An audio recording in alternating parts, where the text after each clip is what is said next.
Ал құрметті қонақтар, қош келдіңіздер. Қадамдарыңызға гүл бітсін. Астан алып ішіп жеп отырыңыздар. Құдай қонақсыздар.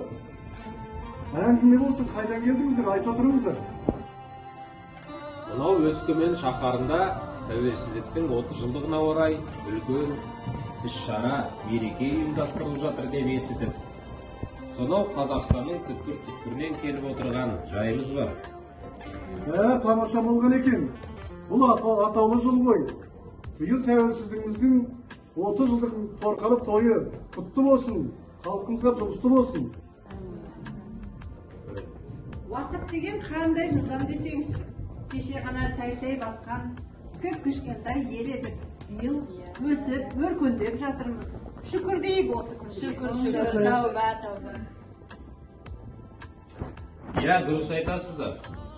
Тарих тұрғысынан қарағанда 30 жыл дейтін азғантай ғана қасқағымыз. Алайда осынау 30 жылда қаншама елдің дағдарысыменен қуанышы, үйінішін бастан кешіп, және де бірқатар жеңісті күндерін бір дәуірменен теңеуге болады. Отаны бірдің тілегі бір, жүрегі бір деген жақсы сөз бар.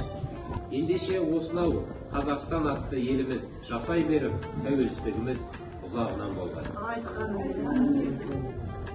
Қазақ бекер айтпайды, батамен ел көгерер дейді.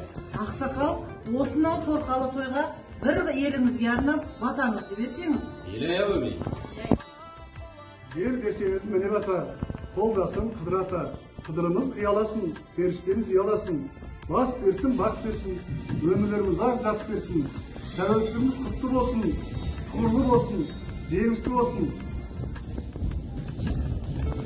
Басымызға амандық беріп, елімізге саулық берсін. Амин, айтқаныңыз келсін.